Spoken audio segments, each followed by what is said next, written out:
Bismillahirrahmanirrahim. Assalamualaikum warahmatullahi wabarakatuh. Dari bunyi sambutan salamannya nampaknya jamaah ini masih ngantuk, sama seperti saya. Saya baru bangun tidur. Kalau kalian ngantuk, saya pun ikut ngantuk. Mari kita tidur bersama. Bismikallahumma. Jangan ibu. Boleh diulangi lagi salaman saya. Assalamualaikum warahmatullahi wabarakatuh. Alhamdulillahilladzi ansha'a wa bara wa khalaqal ma'a wath-thara wa ja'ala kulla shay'in wadara. Ar-Rahmanu 'alal 'arsy istawa. Wassalatu wassalamu 'alal mab'uuts fi ummil qura. Sallallahu wasallam wa baraka 'alaihi wa 'ala alihi wa sahbihi amma ba'd. Kalam bermula dengan bismillah, dilanjutkan dengan alhamdulillah. Salawat dan salam kepada Rasulullah, maka nikmat Allah semua sempurnalah sudah. Hadratul mukarramin, hadratul muhtaramin, para yang dirahmati, dimuliakan oleh Allah Subhanahu wa taala, besti-besti yang ada di sini. Masya-Allah, bestinya lebih banyak daripada bapak-bapaknya. Mengapa? Karena memang mereka yaitu adalah ahli surga. Amin ya rabbal. Besti-besti, tengok saya ni. Ketawalah. Pagi-pagi enggak ketawa. Lalu kemudian bapak-bapak yang terhormat, Masya Allah, bisa dihitung dengan jari. Tapi inilah, yaitu adalah laki-laki yang soleh insya Allah. Amin ya rabbal. Lalu kepada yang terhormat, yaitu adalah ketua DKM Masjid Suciati, yang membawa saya ke sini, yang Masya Allah luar biasa, ngasih saya banyak fasilitas. Di antaranya tidurlah di sini Ustaz. Masya Allah, tabarakallah. Nama ketua DKM masjid ini yaitu adalah Al-Ustaz Muhammad In'am. Beliau masih muda, seusia saya, 27. Tapi beliau ini suka sembunyi-sembunyi. Enggak tahu kenapa. Di mana beliau? Duduk di belakang. Beliau hafal Quran sekaligus menjadi guru sekaligus ketua DKM masjid, Masya Allah. Dan cita-citanya beliau ingin menjadi seorang yang punya bisnis pribadi. Mudah-mudahan insya Allah bisa punya bisnis pribadi, tanah pribadi, mobil pribadi, rumah pribadi, istri pribadi. Amin ya rabbal alamin. Lalu kemudian MC kita, Masya Allah tabarakallah. Saya lupa dengan nama abang. Arti sama mukanya seperti Ustaz Salim Afillah. Entah karena beliau pakai pecinya atau karena memang ganteng seperti Ustaz Salim. Masya Allah tabarakallah. Lalu kemudian di sini banyak imam-imam muda. Satu-satu masjid yang pernah saya datangi, yaitu adalah imam-imamnya masih muda, seusia saya semua. Saya ini masih muda ibu, jangan disangka saya ini sudah om-om. Walaupun saya ini sudah berewoan, masih om-om. Masih muda, masih cute, masih imut, masih ganteng, masih berlaku. Mudah-mudahan insya Allah sehat selalu. Doakanlah saya sehingga insya Allah nanti di bulan Februari, kalau bahasa Indonesia, Februari, insya Allah saya akan wisuda S2. Setelah itu, setelah selesai S2, insya Allah saya ada rencana untuk belajar 2 bahasa lagi. Pertama bahasa Inggris. Yang kedua bahasa Jawa. Wani piro mas? Sehingga ditanyain, nang di bang? Kak iso dek. Masya Allah. Lalu kemudian saya mengucapkan jazakumullah khairal jaza kepada yang hadir, alhamdulillah, dan kepada anaknya Ibu Suciati. Mudah-mudahan insya Allah sehat selalu, panjang umurnya, banyak amalnya, dan insya Allah bisnisnya makin sukses. Amin ya rabbal alamin. Karena hari ini pengajian judulnya yaitu adalah tanda-tanda yang beruntung. Masya Allah. Sebenarnya judul ini berat bagi saya. Lalu saya cari hadisnya, cari ayatnya, tidak dapat sama sekali. Akhirnya saya itu istisyarah. Akhirnya saya itu berdialog sama beberapa ustaz. Ini gimana? Ini gimana? Alhamdulillah dapat ilmu dari sana dan insya Allah saya akan menyampaikan ke sini. Rasanya duduk di sini guys, itu seperti pengantin baru. Nah, ada dua ini, satu, dua. Lalu ada ini tertulis nama saya apa? Oh. Seperti pengantin baru. Semua orang menengok saya kayak gini. Grogi saya di sini, Bang. Biasanya kalau ceramah di tempat biasa, saya duduk di bawah. Kalau duduk di atas itu kalau disuruh sama mereka. Saya tidak mau duduk di atas. Saya maunya duduk di bawah. Mengapa? Ya, supaya belajar rendah hati juga. Intinya kita langsung masuk ke pengajian. Pengajian kita, judul kita yaitu adalah tanda-tanda yang beruntung. Nah, yang beruntung di dunia ini yaitu adalah 3 orang. Kira-kira menurut kakak siapa aja? Siapa Iki? Ayo. Gerakkanlah mulutnya. Ayo. Bapak, yang beruntung di dunia ini menurut bapak siapa? Hah? Lahir sebagai Muslim. Terus? Apa lagi? Piro? Jawab. Tidak ada. Yang pertama, al-mahdzuzuna thalatha. Yang beruntung di dalam kehidupan ini yaitu adalah 3. Yang pertama, man taraka dunya qabla an tatrukahu. Yang kedua, man barra walidayhi qabla an yufariqahu. Yang ketiga, man arda khaliqahu qabla an yalqah. Yang pertama, man taraka dunya qabla an tutrukahu. Yang bisa melepaskan dunia ini sebelum dunia melepaskan dia, sebelum dia meninggal. Apa artinya di situ? Yaitu adalah yang bisa hidup di dunia ini seperti kehidupan anak kecil. Tidak ada rasa iri, tidak ada rasa dengki, tidak ada rasa hasad, tidak ada rasa sombong. Kehidupan anak-anak kecil itu enak sekali, Bang. Iri tidak ada, hasad tidak ada, sombong tidak ada, suka berkawan, suka nyapa, suka senyum. Bahkan rezekinya itu aja, kadang-kadang 2.000, 5.000, 10.000. Benar kan? Tapi suka bagi-bagi dan tidak ada rasa tidak ada rasa saling menganiaya. Tidak ada. Paling enak hidup di dunia kayak gitu. Tidak ada korupsi, tidak ada ngambil haknya orang, tidak ada.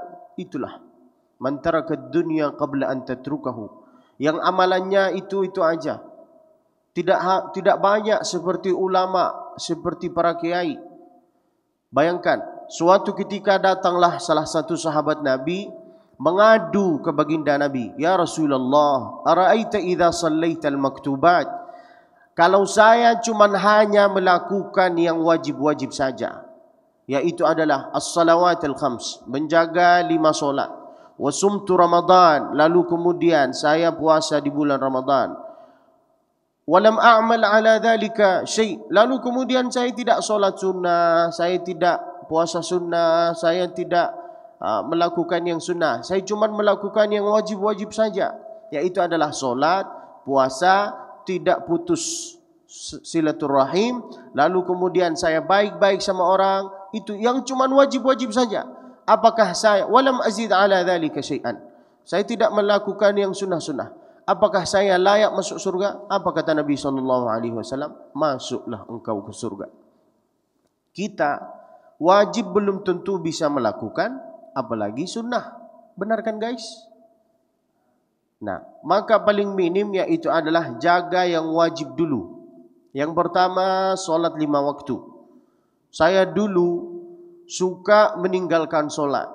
Saya ini bukan langsung malaikat. Saya sama seperti kalian. Saya dulu di Makkah ketua geng motor. Nah, sampai jatuh saya ni. Kelihatan? Dulu preman saya. Saya dulu ketua geng, ngajak anak-anak, ayo main, ayo sholat. Lalu kemudian hari berganti, musim berubah, alhamdulillah. Sekarang kadang-kadang malaikat, kadang-kadang setan. Enggak mungkin malaikat terus. Saya juga bisa pakai jeans, bisa pakai kaos hitam, pakai kacamata. Kalahlah kalian. Ganteng sekali. Saya dulu bang suka meninggalkan sholat. Namanya masih anak muda. Lalu kemudian hari berganti, musim berubah. Ibu saya mendakwahi saya. Dengan apa? Dengan lagu yang bisa mengingatkan saya tentang sholat. Suatu ketika saya itu malas sholat. Lalu kemudian ibu saya menyinggung saya dengan lagu yang isinya tentang sholat. Dia sambil masak baca lagu ini. Walaupun hidup 1000 tahun bila tak sembahyang, apa gunanya? Begitulah ibu saya. Dakwah itu terbagi dua. Boleh dengan ceramah, boleh dengan lagu. Lebih berfungsi dengan lagu. Apalagi anak-anak muda sekarang. An-naf'u qad yakunu bil irsyadi wa qad yakunu bil insyad. Ada yang bisa menyampaikan dakwah dengan ceramah. Ustaz Somad, Ustaz Adi Hidayat, Ustaz Gus Baha, Gus Ikdam, Gus banyak. Tapi ada juga yang bisa mengajak dalam kebaikan, bisa dakwah dengan lagu. Di antaranya yaitu adalah ibu-ibu. Itulah ibu saya. Masya Allah, tabarakallah. Bangga saya menjadi anaknya. Padahal dia bukan ustazah, bukan nyai, tapi Masya Allah, anaknya 10. Berapa kita? 10 bersaudara. Setiap pagi antri di depan WC. Cepat. Dari ayah saya sampai yang paling bungsu. Cepat, ayo mau kerja. Tidak ada antri, langsung masuk WC. Tapi tidak dapat handuk. Akhirnya saya minta handuk dari Ustaz Muhammad In'am. Ustaz, ada handuk? Tidak? Ada. Masya Allah. Saya tidak menyinggung bang. Saya cuma cerita ke mereka. Ya, jangan bawa perasaan. Dan jangan video ini dikasih ke ibu. Anaknya Ibu Suciati. Nanti saya tidak diterima di sini lagi. Janganlah. Saya cuma cerita. Lalu kemudian itulah yang pertama. Yang kedua, dakwah ibu saya yaitu adalah tentang solat. Ara'aita idza shallaita al-maktubatil khams. Jagalah solatnya. Untuk tata cara menjaga solat mudah sekali. Caranya yang pertama, kalau kita menganggap solat ini sebagai kewajiban, sebagai beban, maka hukumnya menjadi wajib. Tapi kalau kita menganggap solat ini sebagai kebutuhan, maka hukumnya menjadi enak sekali. Contoh, ada orang sakit, lalu kemudian dia sakit, semua makanan yang dimakan oleh dia itu rasanya pahit. Mau tidak mau kata dokter, engkau ini harus makan. Kalau tidak makan, matilah engkau. Lalu dia merasa beban ketika makan. Gimana hukum makan? Yaitu adalah wajib. Benar kan? Tapi kalau engkau, kakak kalau mau foto saya, jangan sambil buka mulut ya. Di saat saya cute, imut, barulah. Nanti foto-fotonya kasih ke saya. Oke? Saya taruh di Instagram saya. AbdulBasit_Musfi. Jangan lupa follow. Oke ibu, jangan lupa subscribe, like, share, komen. Nyampe mana saya ini? Nyampe mana saya tadi bang? Solat. Kalau kita menganggap solat itu, kalau kita makan sebagai menganggap makanan ini sebagai kebutuhan, Masya Allah dikasih meja, tapi tidak ada makanan, tidak ada minuman. Kita menganggap makan itu seperti kebutuhan bang, hukumnya enak sekali. Walaupun kita itu makan cuman ikan apa itu namanya, ikan asin sama cabai. Itu makanan favorit orang Indonesia. Yang penting sambal. Pedas sekali. Ya Allah, saya tidak mampu. Saya tidak seperti jamaah Indonesia. Orang Indonesia suka makan pedas. Saya tidak mampu. Enggak tahu. Intinya saya tidak kuat. Lalu kemudian itulah tata cara menjaga solat. Lalu kemudian tata cara mendekatkan diri kepada Allah Subhanahu wa taala juga dengan dua cara. Tau'an wa karha. Ada dua cara untuk mendekatkan diri kepada Allah Subhanahu wa taala. Tau'an yaitu adalah sukarela dengan Allah Subhanahu wa taala. Contoh, berkumandanglah adzan subuh. Hayya 'alas salah.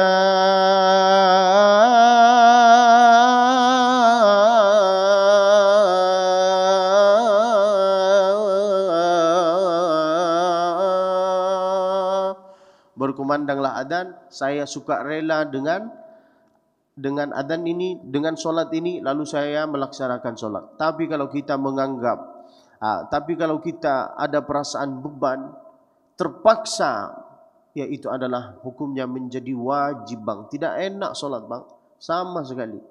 Masya Allah di sini, ini bukan pujian. Imam-imam di sini itu masih muda, suaranya mereka itu Masya Allah luar biasa. Maka datanglah, sering-sering datanglah, ramaikanlah masjid suci hati ini, sehingga kita itu insya Allah bisa masing-masing insya Allah bisa mempunyai masjid semacam ini insya Allah. Amin ya rabbal alamin. Yang pertama solatlah. Yang kedua kata ayah saya sebelum saya juga datang dari Makkah ke sini, pesan ayah saya terhadap saya yaitu adalah cuma dua. Pertama, jaga solatmu. Kedua, jagalah bacaanmu terhadap Al-Quran. Masya Allah. Padahal saya itu tidak minta air, langsung datang air. Coba saya berdoa dari Allah, minta makanan. Saya coba. Ya Allah, saya lapar sekali ya Allah. Belum saya sarapan. Kira-kira datang makanan apa tidak?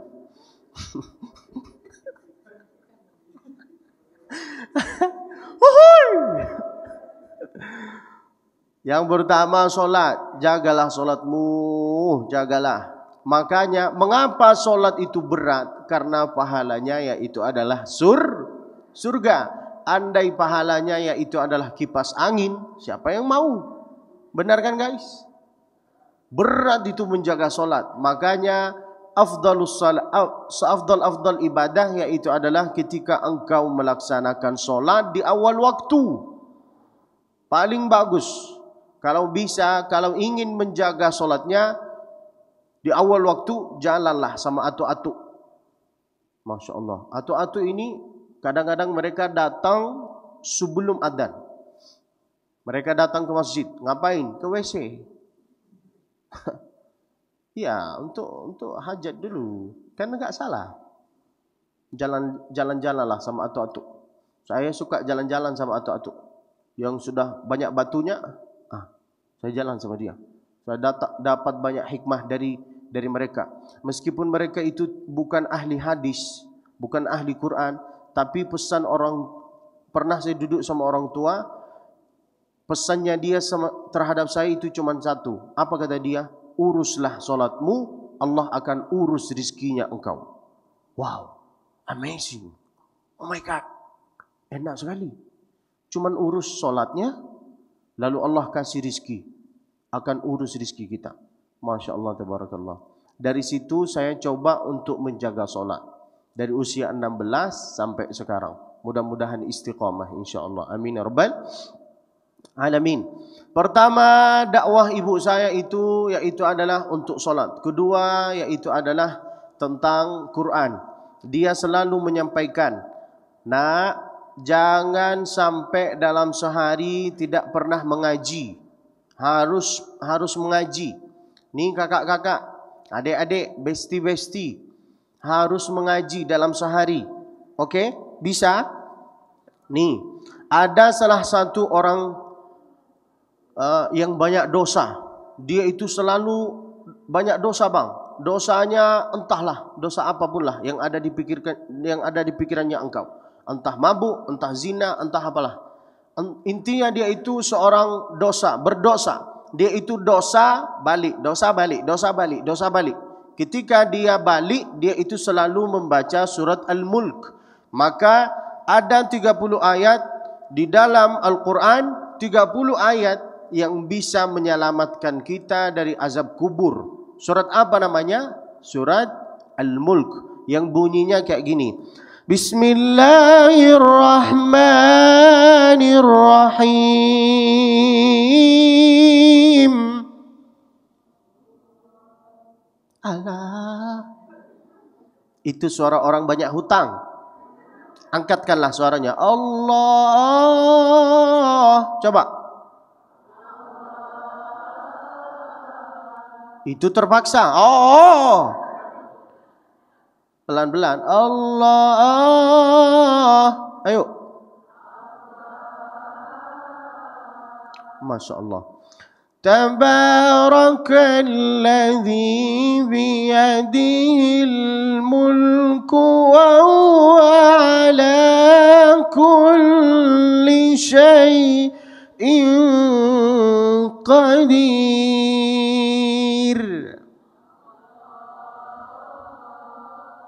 No, yeah.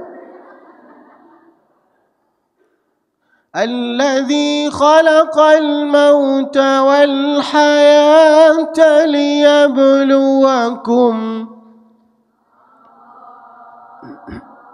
ليبلوكم أيكم أحسن عملا وهو العزيز الغفور.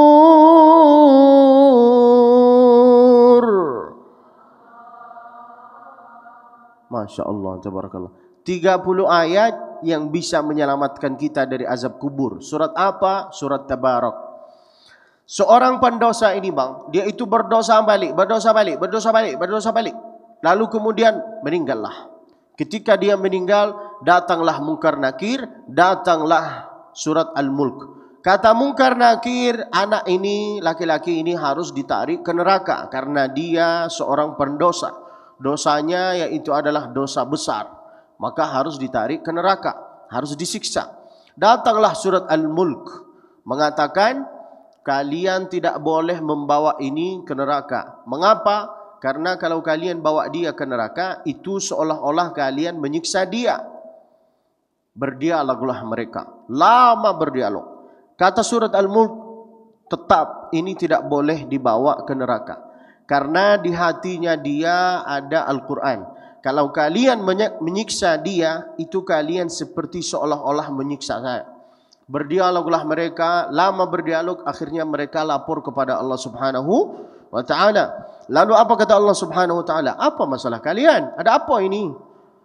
Lalu apa kata Munkar Nakir? Ini seorang pendosa, harus ditarik ke neraka. Kata Al-Mulk, saya tidak rela melihat dia di neraka karena di hatinya dia dan dia selalu membaca surat Al-Mulk. Akhirnya apa kata Allah Subhanahu wa Ta'ala? Ya weslah, tariklah ke surga. Masya Allah, tabarakallah. Maka walaupun abang ini banyak dosa, kakak ini banyak dosa, jangan dianggap dosa ya, jangan disangka dosa ya itu adalah harus mabuk, zina, khamr baru dosa. Dosa ya itu adalah bersangka buruk terhadap Allah, itu dosa. Bersangka kurang baik terhadap kawan, ya itu adalah dosa juga.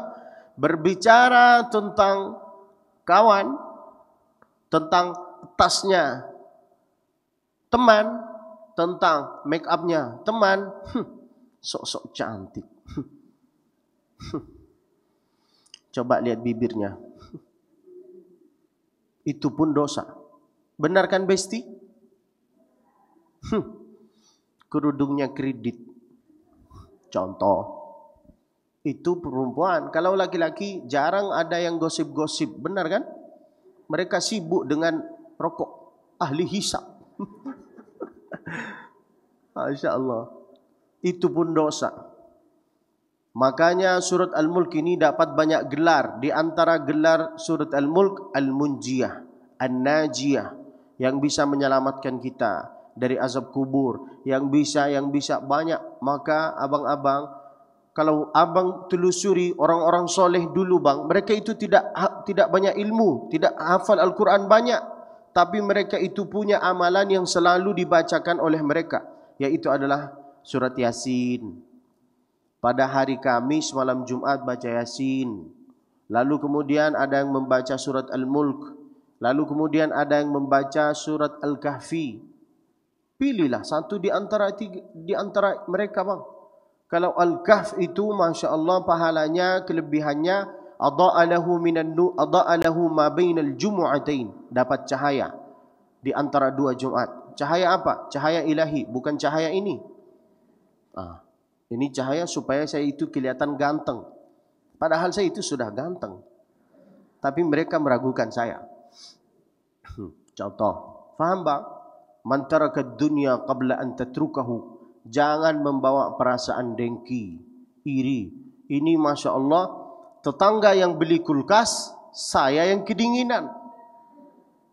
Tetangga yang beli microwave, saya yang kepanasan. Benar kan ibu? Tidak di sini, di sana. Jangan bawa perasaan dengki, iri, hasad, sombong. Buanglah perasaan itu. Hiduplah seperti anak kecil. Terima aja. Tidak harus terlalu kaya sehingga engkau bahagia. Jangan disangka kebahagiaan itu letaknya di materi. Harus punya Al-Fard. Saya aja tidak punya Al-Fard. Saya cuma punya Al-Fatihah. Tapi kemarin saya naik Al-Fard. Al-Fardnya siapa? Al-Fard punya Ibu Suciati. Duduklah saya bang di mobil Al-Fard. Kayak gini kan? Hidung saya kayak gini. Mau turunin jendela. Ternyata enggak bisa. Ini di hati saya. Engkau ini Abdul Basit orang kampung. Tidak bisa engkau ini menurunkan jendela. Malulah engkau. Masya Allah sekali bang. Al-Fardnya luar biasa bang. AC dari sini, dari sini, dari sini. Biasanya saya itu naik angkot di Makkah, tapi angkot di Makkah itu ber-AC, bukan seperti di sini. Di sini saling keringatan. Nyampe kantor, padahal bau keringatan. Itu di film bukan di sini. Maka bang, kalau bisa, abang kalau mau hidup seperti anak kecil, tidak ada rasa dengki, iri, hasad, sombong, duduklah sama orang-orang yang tidak ada perasaan kesombongan. Duduklah sama mereka. Banyak di dunia ini bang. Seperti Gus Baha, Masya Allah, ilmunya banyak. Duduklah sama orang-orang yang sederhana, sehingga kita itu enggak terlalu cinta sama dunia. Untuk dunia ini engkau ini harus ada prinsip, liyaqilla ma tafrahu bihi wa liyaqilla ma tahzanu bihi. Jangan terlalu cinta sama dunia, jangan melepaskan dunia juga. Harus bisa mengamalkan ayat ini seperti Ibu Suciati, Masya Allah. Beliau mengamalkan ayat ini, Rabbana atina fid dunya wa fil akhirati wa qina adzaban. Kok bisa beliau mengamalkan? Bayangkan, Ibu Suciati ini seorang pembisnis. Bisnisnya banyak. Lalu kemudian beliau mendirikan masjid. Fid dunya hasanah. Lalu nanti dibalas oleh Allah. Wa fil akhirati hasanah. Jangan meninggalkan dunia ini lalu berkata, saya mau hidup segitu aja. Yang penting ibadah, solat, puasa. Cari nafkah untuk anak, untuk istri, untuk diri sendiri, itu pun ibadah. Apalagi kalau abang ikhlas dalam pekerjaan, tidak menganiaya orang, tidak korupsi, tidak riba, tidak macam-macam. Itu termasuk ibadah juga bang. Carilah pekerjaan yang bagus. Tidak harus kerja di kantor sehingga kelihatan wow, amazing. Jualanlah, enggak apa-apa. Saya di Makkah jualan kambing.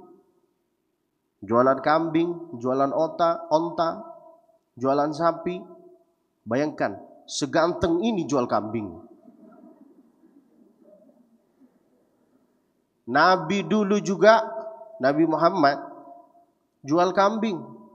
Saya sangka kalau jualan kambing itu tidak banyak uang, ternyata banyak uang, Bang. Abang mau lihat ATM saya?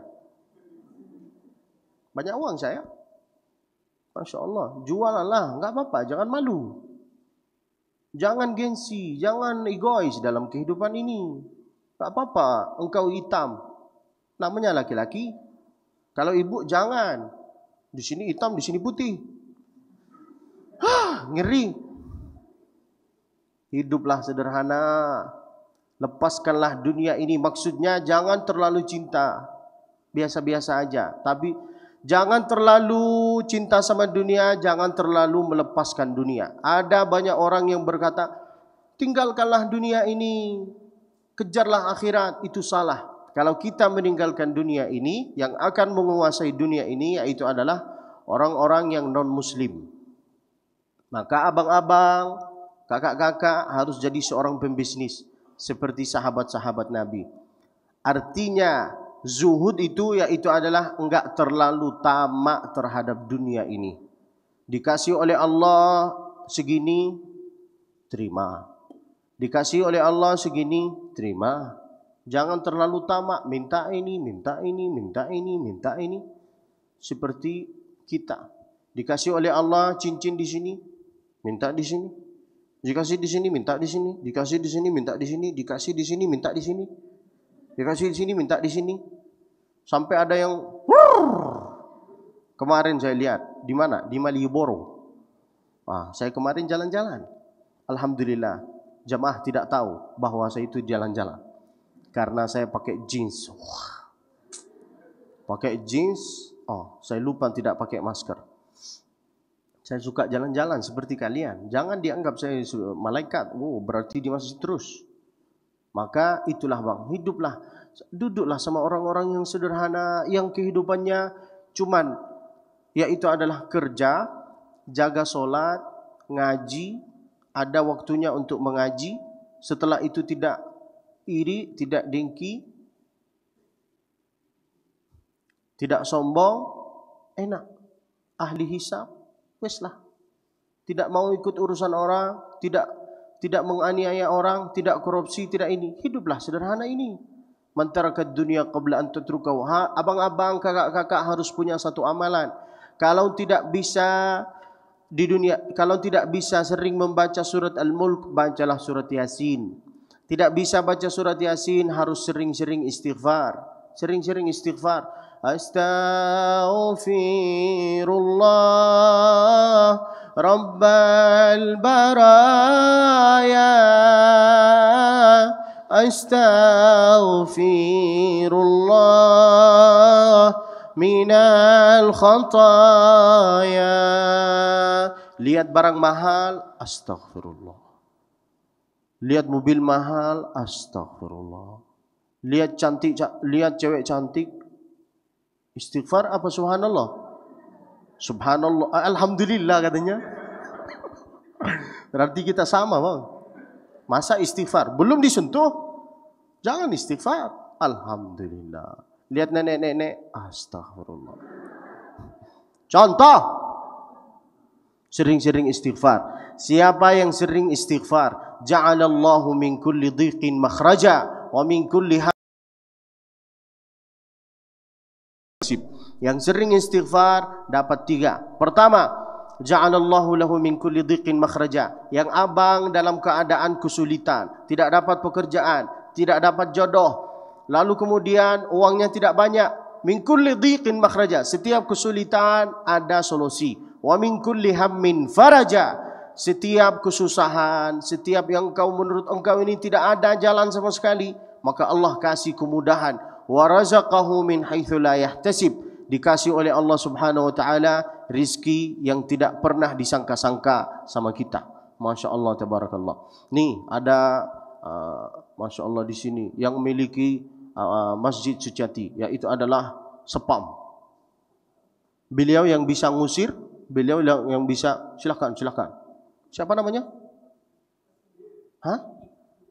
Beliau yang tahu kapan saya pakai jeans. Benar kan? Ganteng enggak, Mas? Ganteng enggak? Masya Allah tabarakallah. Yang pertama yang beruntung di dunia ini yaitu adalah man tarakat dunya qabla an tatrukahu, yang bisa hidup dalam keadaan yaitu kemudian dia berusaha untuk beramal, entahlah satu amalan, entah solawat, entah istighfar, entah baca Al-Quran, entah pilihlah satu amalan. Abang harus punya satu amalan yang sering dipegang, yang sering dibaca sama engkau. Tidak bisa baca Quran, istighfar. Tidak bisa istighfar, sering-sering bersolawat.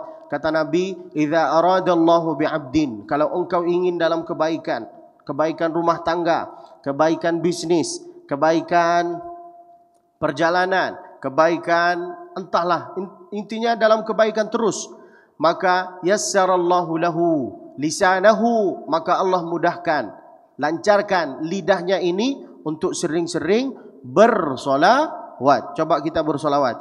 Ya man sallaita bi kullil anbiya.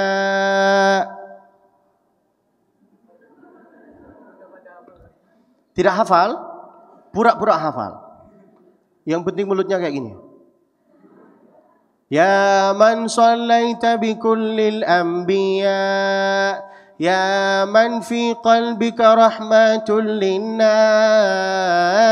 ya man allafta quluban lil Islam, ya habibi ya syafi'i ya Rasulallah, bi ummi wa abi ataituka sayyidi, salatun wa salam. Habibi ya ataita bis salami wal huda Muhammad. Habibi ya.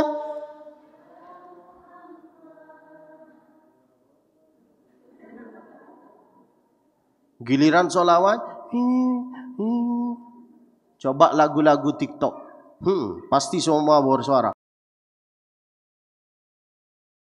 Aku terpesona memandang wajahmu yang cantik. Giliran lagu TikTok semua hafal. Janda yang mana yang kau senangi. Lanjut bro. Sosok malaikat engkau ini, ketuk kepala kau. Harus punya amalan. Yang pertama yang beruntung di dunia ini, man tarakat dunya qabla an tatrukahu. Yang kedua, man barra walidayhi qabla an yufariqahu. Berbaktilah kepada orang tua. Gimana cara berbakti kepada orang tua? Yaitu adalah paling minim bang, paling minim. Kalau tidak bisa membahagiakan orang tua, jangan sampai menyusahin orang tua. Ini pesan saya kepada abang-abang yang seusia saya. Makin dewasa bang, makin kita itu harus sadar bahwa kita ini harus berbakti kepada orang tua. Berbakti kepada orang tua itu bang dengan dua cara. Yang pertama di saat dia hidup, yang kedua di saat dia meninggal. Di saat dia hidup, jangan sampai menyusahkan mereka. Ajaklah mereka makan, ajaklah mereka jalan-jalan. Ini abang-abang ini cuman sama doi gitu kan? Abang punya doi? Hah? Punya doi enggak? Sama doi jalan-jalan, makan enak-enak, tapi sama orang tua tidak pernah sama sekali. Jangan kayak gitu. Harus membahagiakan orang tuanya. Ini bukan pujian. Insya Allah dalam minggu ini saya mau beli HP Samsung yang terbuka kayak gini untuk ayah saya. Insya Allah doakanlah saya. Saya mau kasih kepada beliau sehingga insya Allah Allah balas insya Allah. Itu cuman cara saya berbakti kepada beliau. Karena beliau ngasih saya kode. Nak, HP saya error nak, dia bilang. Dia tahu anaknya banyak uang kan? HP saya error nak, tidak bisa telepon ke engkau. Padahal dia lagi teleponan. Oh iya pak, iya pak. Ya. Nanti saya, Abah mau yang mana? Tertarik dengan yang mana? Dia bilang, yang itu terbuka itu seperti Al-Quran. Di hati saya, oh pinter mancing ini. Oh ya Bang, saya belikan nanti. Kalau bisa kayak gini aja Bang, kasih HP kepada orang tua. Itu berbakti Bang. Maka abang-abang yang banyak uang, ajaklah orang tuanya. Belikan emas, belikan makanan apa yang dia suka, belikan jilbab, belikan gigi baru. Berbaktilah Bang. Walaupun contoh ayah kita seorang non muslim, tapi kita muslim, apakah kita itu harus berbakti? Harus. Tapi tidak harus taat sama dia. Contoh, kalau dia berkata, sana engkau zina, sana engkau mabuk. Orang tua nyuruh kayak gini, kita itu tidak boleh taat sama dia. Cukuplah berbakti kepada dia. Kita itu Bang tidak akan bisa merasakan nikmat orang tua kecuali kalau mereka sudah meninggal. Baru kita datang, kenapa nangis? Kenapa nangis? Ketuk kepala kau ini. Kalau ada orang yang nangis kayak gini, berarti dia itu anak durhaka. Tidak pernah dia berbakti kepada orang tua. Pesan saya, kalau ingin sukses di dunia ini, berbaktilah kepada orang tua. Lihatlah Ustaz Abdul Somad, Ustaz Adi Hidayat. Saya di sini itu sendiri Bang. Sendiri saya di Indonesia ini. Marilah kita nangis bersama. Orang tua saya itu semua di Mekah. Cerita saya datang ke sini itu apa? Kata ayah saya, kalau Abdul Basit duduk di Mekah cuman jadi guru ngaji lalu kemudian bawa jamaah jadi mutawif, itu tok. Ilmunya tidak berkembang, maka dia muwakafkan saya lillahi ta'ala di Indonesia. Di hati saya, enak kali ya. Datanglah saya ke Indonesia ini Bang, kenalan tidak punya, kawan tidak punya, pekerjaan tidak punya. Wallahi billahi tallahi. Datanglah saya ke Indonesia ini 2020 atau 2019 terakhir. Datanglah saya cuman membawa 10 juta. Kayak gini kan? Nah, padahal kalau dirialkan, kalau dijadikan uang Arab kayak gini. Kecil sekali. Intinya bawa saya 10 juta. Nyampe lah saya ke Surabaya. Lalu kemudian cita-cita saya itu mau jalan-jalan. Akhirnya ibu saya nelpon. Nak, nenekmu sakit di Pontianak. Pergilah engkau ke sana. Pergilah saya ke sana Bang. Beli tiket bolak-balik. Sisa berapa? 7 juta. Datanglah sepupu-sepupu saya. Mereka berkata, engkau dari Makkah, engkau orang kaya, ayo traktir. Di hati saya, setan lah engkau ini. Tapi mau tidak mau saya harus traktir Bang. Akhirnya saya traktir. Habislah sekitar 4 juta. Sisa berapa Bang? Sisa 3 juta. Duduklah saya di Surabaya ini. Mintalah dari Allah Subhanahu Wa Taala. Ya Allah, macam mana ini? Saya hidup dengan 3 juta ini? Tidak bisa. Saya tidak punya kawan di sini. Minta dari orang tua, malu ya Allah. Saya sudah berewaan ya Allah. Malu saya minta. Gimana ya Allah saya hidup di dunia ini? Lalu kemudian nangislah saya Bang. Sholatlah di tengah malam. Doa saya itu cuma satu. Ya Allah, fulus. Cuman itu yang saya minta. Fulus surga. Fulus surga. Alhamdulillah. Setelah itu datang banyak undangan. Sekarang saya keliling Indonesia terus. Jadwal saya sampai bulan April. Setelah dari Jogja ke Lampung, dari Lampung ke Palembang, dari Palembang ke Medan, dari Medan ke Aceh, keliling Indonesia. Itu semua keberkahan orang tua. Berbaktilah. Kalau bisa ngasihlah sesuatu untuk orang tua. Tidak bisa ngasih HP, tidak bisa ngasih makan, ngasih perasaan kebahagiaan. Ajaklah orang tuanya untuk berbicara, untuk berdialog. Orang tua, ibu-ibu ini kalau diajak lucu-lucu, diajak cerita-cerita sama anaknya, gimana perasaan ibu? Bahagia kan? Nah, ajaklah mereka. Oke Bang? Itulah pesan saya. Yang kedua. Yang ketiga, orang yang beruntung di dunia ini, man arda khaliqahu qabla an yalqah. Apa artinya? Yaitu adalah ada satu amalan yang lebih hebat daripada haji, umroh, sedekah, bangun masjid. Satu amalan yang lebih dari itu semua. Amalan apa? Yaitu adalah ar-ridha biqada'illah, yang menerima takdirannya Allah Subhanahu wa ta'ala. Dikasih oleh Allah ujian, disyukuri. Dikasih oleh Allah kekayaan, disyukurin. Jangan disangka bahwa ujiannya itu adalah cuman penyakit, yaitu adalah kemiskinan. Allah berfirman, wa balawnahum bil hasanati was sayyiati la'allahum yarji'un.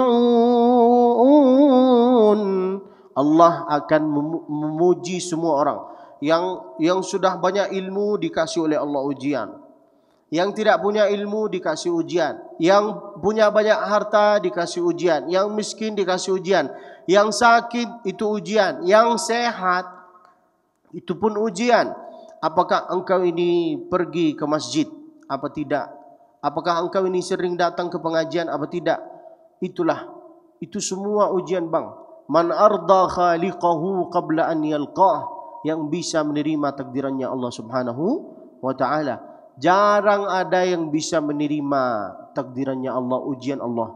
Ada beberapa orang. Contoh saya. Kadang-kadang saya itu dikasih ujian oleh Allah, lalu saya tidak menerima. Selalu kadang-kadang berkata kayak gini, ya Allah, saya ini sudah hafal Quran, penceramah. Kenapa pesawat ini terbang duluan? Kenapa dia tidak nunggu saya dulu? Karena saya itu telat. Kadang-kadang saya tidak terima ujian itu karena saya ketiduran di bandara. Sering saya ketiduran di bandara. Sering bang. Duduklah saya kayak gini.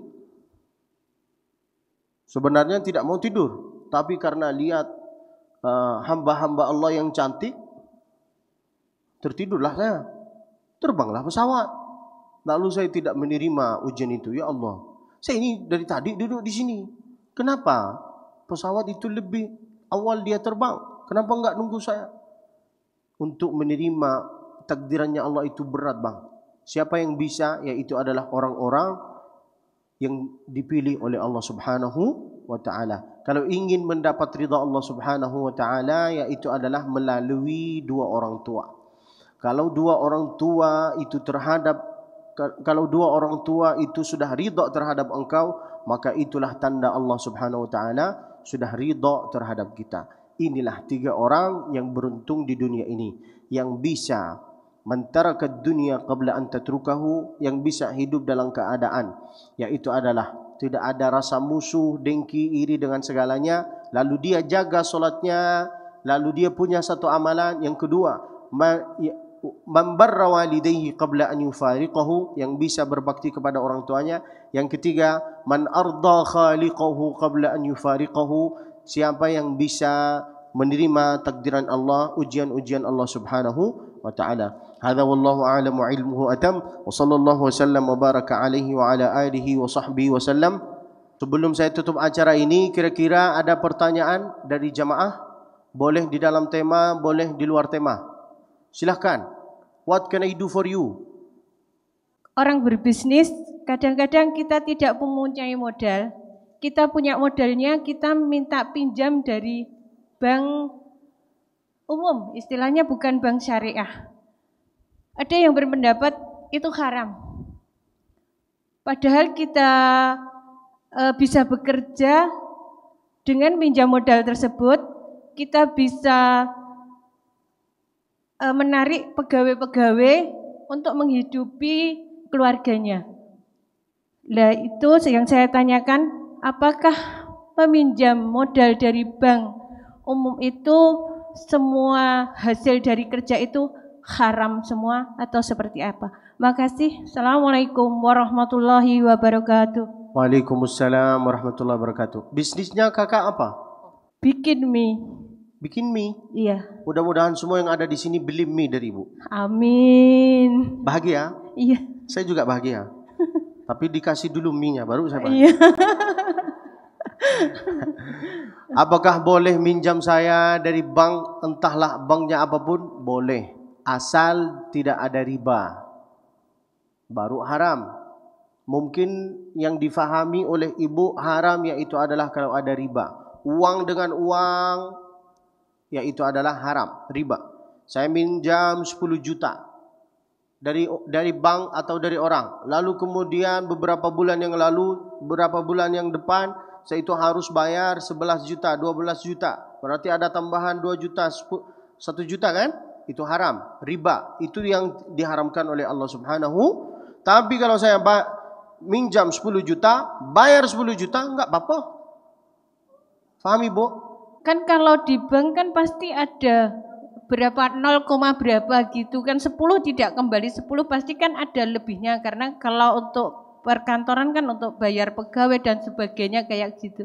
Makanya jangan sampai terjebak meminjam dari sana. Hindarilah riba, itu namanya riba. Itu yang artinya haram. Kita minjam 10 juta, dibayar lebih 10 dari 10 juta untuk apa? Itu riba namanya. Tidak usah ke bank, pergilah ke orang-orang kaya, pergilah ke sepupu-sepupu. Pergi, sepupu tidak dikasih. Enggak. Berarti sama miskin semua. Sama-sama orang bisnis. Pinjamlah dari saya. Saya kasih. Kalau ada jaminan, saya akan bayar dalam 1 bulan, saya akan bayar dalam ini, saya kasih. Tapi 10 juta, 20 juta, tak apa. 200 juta, kaburlah engkau. Enggak. Tidak harus ke bank. Hindarilah. Yang ada riba itu, saya tidak berkata bank ya, saya berkata hindarilah yang ada di situ riba. Capek Ibu, wallahi capek sekali. 10 juta bayar lebih dari 10 juta untuk apa? Itu yang diharamkan oleh Allah. Wa ahallallahu al-bai'a wa harrama riba. Orang yang suka makan riba, nih dengarin, yang suka makan riba nanti pada hari kiamat engkau akan berdiri dalam keadaan seperti kerasukan setan. Di dalam Al-Quran kayak gitu. Kata kawanmu, nah ini yang makan riba. Kata dia, engkau juga makan riba. Kenapa engkau di sini sama saya? Hindarilah riba, hindarilah. Mau minjam uang tidak harus ke sana. Orang-orang banyak. Pinjamlah dari sepupu, dari kawan. Kalau tidak mau dikasih, ya karena ibu itu banyak hutangnya kayaknya. Oke Bu, paham insyaAllah. Mudah-mudahan rezeki ibu banyak. Amin. Halal. Amin. InsyaAllah makin sukses dalam kehidupan ini. Amin ya Rabbal. Amin. Alamin. Atau ibu saya kasih solusi. Datanglah ke Ibu Suciati. Ini udah datang. Anaknya maksudnya. Oh. Minta untuk buka bisnis. Jangan minta hutang. Minta Ibu, saya butuh modal. InsyaAllah dalam sebulan, dalam 2 bulan saya balikkan. Tapi saya belum tahu apakah dia akan restore apakah tidak. Ibu mau minjam berapa emang? Enggak. Alhamdulillah ya Allah, tidak jadi. Oke bang, hindarilah riba bang. Hindarilah riba. Kalau suka makan riba, doanya tidak diterima oleh Allah. Umrahnya tidak diterima oleh Allah. Hajinya pun tidak diterima oleh Allah. Suka korupsi, makan uang rakyat, makan uang orang, menganiaya orang. Datanglah ke Makkah. Labbaik Allahumma labbaik. Apa kata malaikat? La labbaika wa la sa'daik. Baliklah engkau. Umrahmu tidak diterima, hajimu tidak diterima. Zaduka haram, uangmu haram. Wa akluka haram, makananmu haram. Wa libsuka haram, pakaianmu haram. Itu semua haram. Mudah-mudahan kita selamat insyaAllah dari riba. Amin ya Rabbal. Ada pertanyaan lagi? Assalamualaikum warahmatullahi wabarakatuh. Silakan bang. Izin bertanya, Ustaz, sedikit cerita. Ini kan ada tadi yang ini yang beruntung ya, orang-orang yang beruntung. Ya, di situ kan ada poin di mana berbakti kepada orang tua dan kalau bisa jangan sampai nyusahin mereka. Nah, saya mau cerita, ada teman saya, orang tuanya itu kan KDRT. ada kekerasan rumah tangga, ayahnya ke ibunya lah. Nah itu masih boleh Kak kita berbakti sedangkan ayahnya sendiri udah nyakitin ibunya gitu. Udah udah main tangan terus segala macem sampai akhirnya cerai gitu. Nah itu masih boleh apa gimana gitu? Apa kita cuman ke ibu aja gitu? Karena kan ayahnya udah nyakitin ibunya. Itu gimana? Terima kasih, syukran. Waalaikumsalam warahmatullahi wabarakatuh. Yang bisa dianggap sebagai orang tua oleh kita yaitu adalah 3 orang. Yang pertama, man rabbaka, ayah kandung. Yang kedua, man 'allamaka, guru. Itu sebagai orang tua kita. Yang ketiga, man zawwajaka, mertua. 3 ini abang harus berbakti kepada mereka. 3. Ayah kandung, guru, mertua. 3 ini tidak bisa dikurangi dari 3. Kalau ayah saya berantem sama ibu saya sampai mereka itu cerai, apakah saya itu tetap harus berbakti? Harus tetap. Walaupun mereka ada masalah. Mereka ada masalah bukan sama engkau. Engkau sebagai anak, engkau bisa nasihatin orang tua. Tapi bukan engkau yang menasihatin, yaitu adalah ustaz. Engkau sampaikan kepada ustaz, Ustaz, saya ada laki-laki Fir'aun Ustaz. Hah? Laki-laki Fir'aun? Siapa? Ayah saya Ustaz. Ayahnya engkau Fir'aun? Iya. Kenapa? Karena dia mukul ibu saya. Minta tolong Ustaz, sampaikan ke dia bahwa nanti kalau suka mukul, nanti kalau dia sakit gimana? Siapa yang bantu dia? Siapa yang mandiin dia? Tidak mungkin tidak lain yaitu adalah pasti keluarganya dia. Maka pesan saya kepada abang-abang yang sudah menikah ataupun belum menikah, jangan sampai mengangkat tangannya ini kepada istri, kepada anak, kepada ibu. Engkau emosi, keluarlah dari rumah. Keluar. Saya sendiri kalau emosi, saya tidak suka duduk di rumah. Langsung saya keluar. Tapi kalau ada laki-laki yang sampai mukul perempuan, entah dia istrinya, entah dia adiknya, entah dia ibunya, itu bukan laki-laki bagi saya.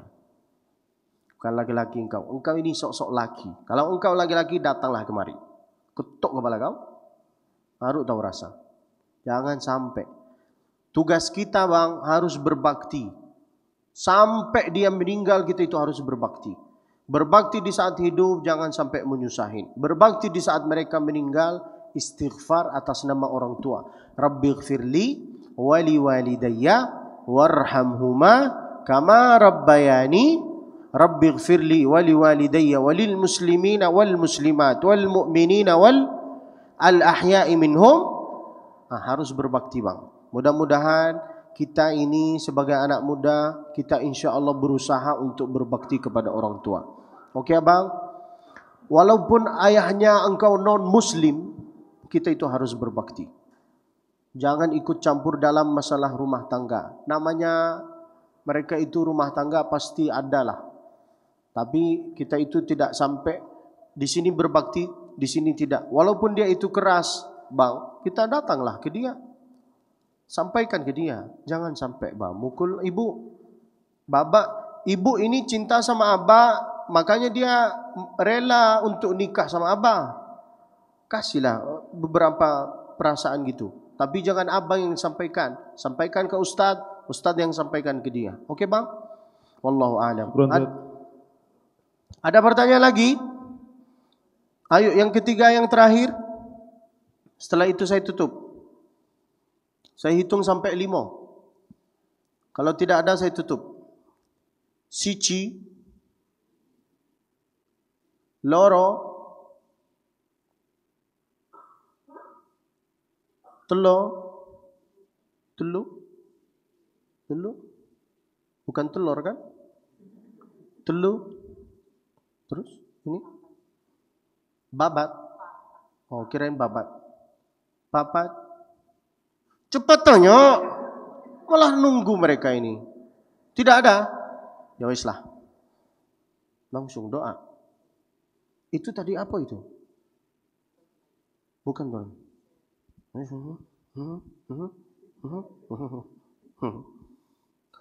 Mudah-mudahan semua yang ada di sini insya Allah sehat selalu, panjang umurnya, banyak amalnya, banyak tanahnya, banyak rizkinya, banyak cincinnya, banyak emasnya, banyak giginya, banyak bininya. Aminkan. Mudah-mudahan kita insya Allah bisa hidup seperti Ibu Suciati. Di dunia kaya, di akhirat pun kaya. Amin ya rabbal alamin. Kita sekarang tutup dengan doa. Ayo, ketika saya berdoa, angkatlah tangan ini. Oke bang? A'udzu billahi minasyaitonir rajim. Bismillahirrahmanirrahim. Alhamdulillahi rabbil alamin. Wassalatu wassalamu ala sayyidil mursalin. نبينا محمد وعلى آله وصحبه أجمعين رب اشرح لي صدري lapangkan dada kami ya Allah ويسر لي أمري lancarkan urusan kami ya Allah وسهل لي أمري mudahilah usaha kami ya Allah waj'alna min ahlil Qur'an, jadikanlah kami sebagai ahli Al-Quran. Warfa'illahumma maqamana wa sya'nana wa darajatina, angkatkanlah darajat orang tua kami ya Allah. Ballighna ziyarata baitikal haram, sampaikanlah kami ke tanah suci Makkah bersama beserta keluarga kami ya Allah. Amitna ala husnil khitam, matikanlah kami dalam keadaan husnul khatimah. Fi ahsani maqam, di tempat yang paling mulia, yaitu adalah di kota Madinah. Bersama siapa, di samping siapa? Ma'an Nabi Muhammad sallallahu alaihi wasallam. Atil a'marana, panjangkanlah umur kami. Wa akthir khairana wa malana wa banina, banyakkanlah harta kami dan keturunan-keturunan kami ya Allah. Birahmatika ya arhamar rahimin. Wa sallillahumma wa sallim wa barik wa an'im ala abdika wa rasulika sayyidina Muhammad wa ala alihi wa sahbihi wa sallim bisirri asraril Fatiha. A'udzu billahi minasy syaithanir rajim. Bismillahirrahmanirrahim. Alhamdulillahi rabbil alamin. Ar-Rahmanir Rahim. Maliki yaumiddin. Iyyaka na'budu wa iyyaka nasta'in. Ihdinas siratal mustaqim. Siratal ladzina an'amta 'alaihim ghairil maghdubi 'alaihim waladdallin. Amin.